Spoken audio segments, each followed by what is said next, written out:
KaraokeBooks. Middlemarch. George Eliot. Audiobook. Chapter 83. And now good morrow to our waking souls, which watch not one another out of fear. For love all love of other sights controls, and makes one little room in everywhere. Dr. Donne. On the second morning after Dorothea's visit to Rosamond, she had had 2 nights of sound sleep, and had not only lost all traces of fatigue, but felt as if she had a great deal of superfluous strength, that is to say, more strength than she could manage to concentrate on any occupation. The day before, she had taken long walks outside the grounds, and had paid 2 visits to the parsonage, but she never in her life told anyone the reason why she spent her time in that fruitless manner, and this morning she was rather angry with herself for her childish restlessness. Today was to be spent quite differently. What was there to be done in the village? Oh dear! Nothing. Everybody was well and had flannel, nobody's pig had died, and it was Saturday morning, when there was a general scrubbing of doors and door-stones, and when it was useless to go into the school.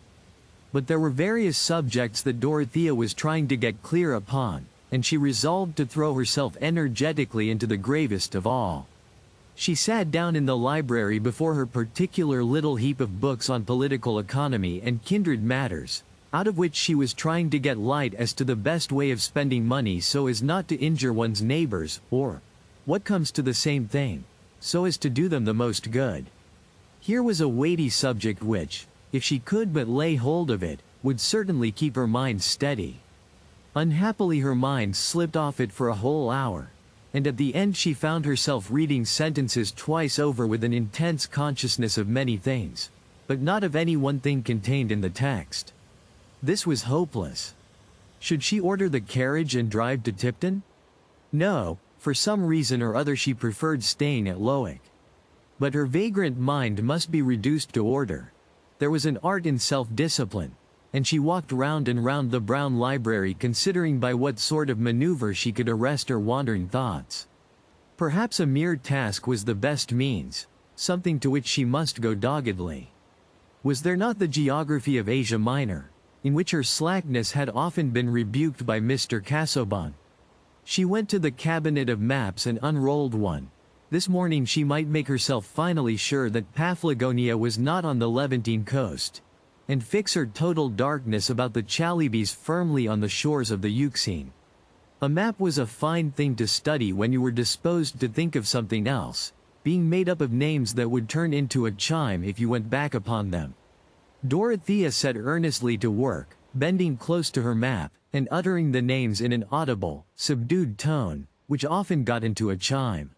She looked amusingly girlish after all her deep experience, nodding her head and marking the names off on her fingers, with a little pursing of her lip, and now and then breaking off to put her hands on each side of her face and say, "Oh dear!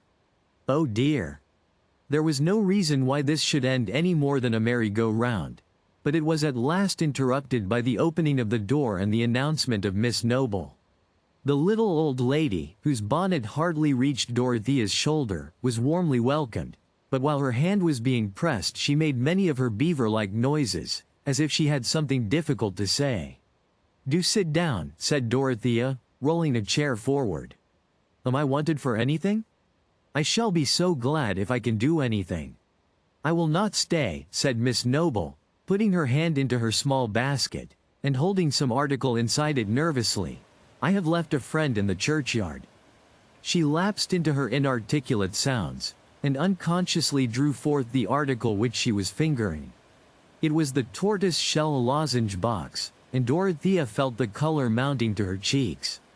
"Mr. Ladislaw," continued the timid little woman. "He fears he has offended you, and has begged me to ask if you will see him for a few minutes." Dorothea did not answer on the instant. It was crossing her mind that she could not receive him in this library, where her husband's prohibition seemed to dwell. She looked towards the window. Could she go out and meet him in the grounds? The sky was heavy, and the trees had begun to shiver as at a coming storm. Besides, she shrank from going out to him. "Do see him, Mrs. Casaubon," said Miss Noble, pathetically. "Else I must go back and say no, and that will hurt him." "Yes, I will see him," said Dorothea. "Pray tell him to come." What else was there to be done? There was nothing that she longed for at that moment except to see Will. The possibility of seeing him had thrust itself insistently between her and every other object. And yet she had a throbbing excitement like an alarm upon her. A sense that she was doing something daringly defiant for his sake. When the little lady had trotted away on her mission, Dorothea stood in the middle of the library with her hands falling clasped before her, making no attempt to compose herself in an attitude of dignified unconsciousness. What she was least conscious of just then was her own body. She was thinking of what was likely to be in Will's mind, and of the hard feelings that others had had about him. How could any duty bind her to hardness? Resistance to unjust dispraise had mingled with her feeling for him from the very first, and now in the rebound of her heart after her anguish the resistance was stronger than ever. "If I love him too much it is because he has been used so ill." There was a voice within her saying this to some imagined audience in the library, when the door was opened, and she saw Will before her. She did not move, and he came towards her with more doubt and timidity in his face than she had ever seen before. He was in a state of uncertainty which made him afraid lest some look or word of his should condemn him to a new distance from her, and Dorothea was afraid of her own emotion. She looked as if there were a spell upon her, keeping her motionless and hindering her from unclasping her hands, while some intense, grave yearning was imprisoned within her eyes. Seeing that she did not put out her hand as usual, Will paused a yard from her and said with embarrassment, "I am so grateful to you for seeing me." "I wanted to see you," said Dorothea, having no other words at command. It did not occur to her to sit down, and Will did not give a cheerful interpretation to this queenly way of receiving him. But he went on to say what he had made up his mind to say. "I fear you think me foolish and perhaps wrong for coming back so soon. I have been punished for my impatience. You know, everyone knows now, a painful story about my parentage. I knew of it before I went away, and I always meant to tell you of it if we ever met again." There was a slight movement in Dorothea, and she unclasped her hands, but immediately folded them over each other. "But the affair is matter of gossip now," Will continued. "I wished you to know that something connected with it, something which happened before I went away, helped to bring me down here again. At least I thought it excused my coming. It was the idea of getting Bulstrode to apply some money to a public purpose, some money which he had thought of giving me. Perhaps it is rather to Bulstrode's credit that he privately offered me compensation for an old injury. He offered to give me a good income to make amends. But I suppose you know the disagreeable story?" Will looked doubtfully at Dorothea, but his manner was gathering some of the defiant courage with which he always thought of this fact in his destiny. He added, "You know that it must be altogether painful to me." Yes, I know," said Dorothea, hastily. "I did not choose to accept an income from such a source. I was sure that you would not think well of me if I did so," said Will. Why should he mind saying anything of that sort to her now? She knew that he had avowed his love for her. "I felt that," he broke off, "nevertheless. You acted as I should have expected you to act," said Dorothea, her face brightening and her head becoming a little more erect on its beautiful stem. "I did not believe that you would let any circumstance of my birth create a prejudice in you against me, though it was sure to do so in others," said Will, shaking his head backward in his old way, and looking with a grave appeal into her eyes. "If it were a new hardship it would be a new reason for me to cling to you," said Dorothea, fervidly. Nothing could have changed me, but her heart was swelling, and it was difficult to go on. She made a great effort over herself to say in a low tremulous voice, "But thinking that you were different, not so good as I had believed you to be." "You are sure to believe me better than I am in everything but one," said Will, giving way to his own feeling in the evidence of hers. "I mean, in my truth to you. When I thought you doubted of that, I didn't care about anything that was left. I thought it was all over with me, and there was nothing to try for, only things to endure." "I don't doubt you any longer," said Dorothea, putting out her hand. a vague fear for him impelling her unutterable affection. He took her hand and raised it to his lips with something like a sob. But he stood with his hat and gloves in the other hand, and might have done for the portrait of a royalist. Still it was difficult to loose the hand, and Dorothea, withdrawing it in a confusion that distressed her, looked and moved away. "See how dark the clouds have become, and how the trees are tossed," she said, walking towards the window, yet speaking and moving with only a dim sense of what she was doing. Will followed her at a little distance, and leaned against the tall back of a leather chair, on which he ventured now to lay his hat and gloves, and free himself from the intolerable durance of formality to which he had been for the first time condemned in Dorothea's presence. It must be confessed that he felt very happy at that moment leaning on the chair. He was not much afraid of anything that she might feel now. They stood silent, not looking at each other, but looking at the evergreens which were being tossed, and were showing the pale underside of their leaves against the blackening sky. Will never enjoyed the prospect of a storm so much. It delivered him from the necessity of going away. Leaves and little branches were hurled about, and the thunder was getting nearer. The light was more and more somber, but there came a flash of lightning which made them start and look at each other, and then smile. Dorothea began to say what she had been thinking of. "That was a wrong thing for you to say, that you would have had nothing to try for. If we had lost our own chief good, other people's good would remain, and that is worth trying for. Some can be happy. I seemed to see that more clearly than ever, when I was the most wretched.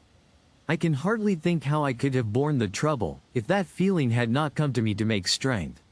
You have never felt the sort of misery I felt," said Will, "the misery of knowing that you must despise me. But I have felt worse. It was worse to think ill." Dorothea had begun impetuously, but broke off. Will colored. He had the sense that whatever she said was uttered in the vision of a fatality that kept them apart. He was silent a moment, and then said passionately, "We may at least have the comfort of speaking to each other without disguise. Since I must go away, since we must always be divided, you may think of me as one on the brink of the grave." While he was speaking there came a vivid flash of lightning which lit each of them up for the other, and the light seemed to be the terror of a hopeless love. Dorothea darted instantaneously from the window. Will followed her, seizing her hand with a spasmodic movement. And so they stood, with their hands clasped, like two children, looking out on the storm, while the thunder gave a tremendous crack and roll above them, and the rain began to pour down. Then they turned their faces towards each other, with the memory of his last words in them, and they did not loose each other's hands. "There is no hope for me," said Will. "Even if you loved me as well as I love you, even if I were everything to you, I shall most likely always be very poor. On a sober calculation, one can count on nothing but a creeping lot. It is impossible for us ever to belong to each other. It is perhaps base of me to have asked for a word from you. I meant to go away into silence, but I have not been able to do what I meant." "Don't be sorry," said Dorothea, in her clear tender tones. "I would rather share all the trouble of our parting." Her lips trembled, and so did his. It was never known which lips were the first to move towards the other lips, but they kissed tremblingly, and then they moved apart. The rain was dashing against the window panes as if an angry spirit were within it, and behind it was the great swoop of the wind. It was one of those moments in which both the busy and the idle pause with a certain awe. Dorothea sat down on the seat nearest to her, a long low ottoman in the middle of the room, and with her hands folded over each other on her lap, looked at the drear outer world. Will stood still an instant looking at her, then seated himself beside her, and laid his hand on hers, which turned itself upward to be clasped. They sat in that way without looking at each other, until the rain abated and began to fall in stillness. Each had been full of thoughts which neither of them could begin to utter. But when the rain was quiet, Dorothea turned to look at Will. With passionate exclamation, as if some torture screw were threatening him, he started up and said, "It is impossible." He went and leaned on the back of the chair again, and seemed to be battling with his own anger, while she looked towards him sadly. "It is as fatal as a murder or any other horror that divides people," he burst out again, It is more intolerable to have our life maimed by petty accidents. No, don't say that. Your life need not be maimed, said Dorothea, gently. Yes, it must, said Will, angrily.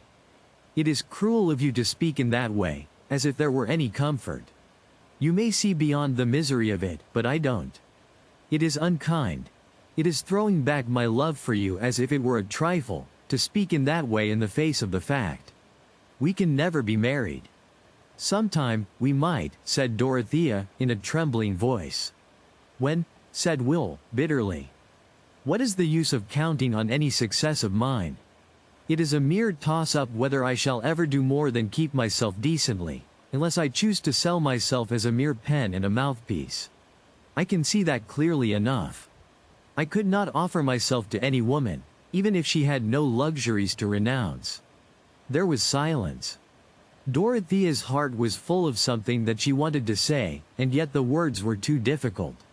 She was wholly possessed by them. At that moment debate was mute within her. And it was very hard that she could not say what she wanted to say. Will was looking out of the window angrily. If he would have looked at her and not gone away from her side, she thought everything would have been easier. At last he turned, still resting against the chair, and stretching his hand automatically towards his hat, said with a sort of exasperation, "Goodbye." "Oh, I cannot bear it.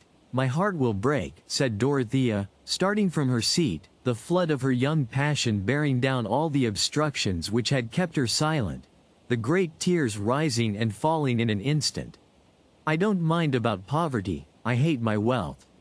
In an instant Will was close to her and had his arms round her, but she drew her head back and held his away gently that she might go on speaking, her large tear-filled eyes looking at his very simply, while she said in a sobbing childlike way, "We could live quite well on my own fortune. It is too much, 700 a year. I want so little, no new clothes, and I will learn what everything costs." If you liked what you heard, please subscribe to the channel.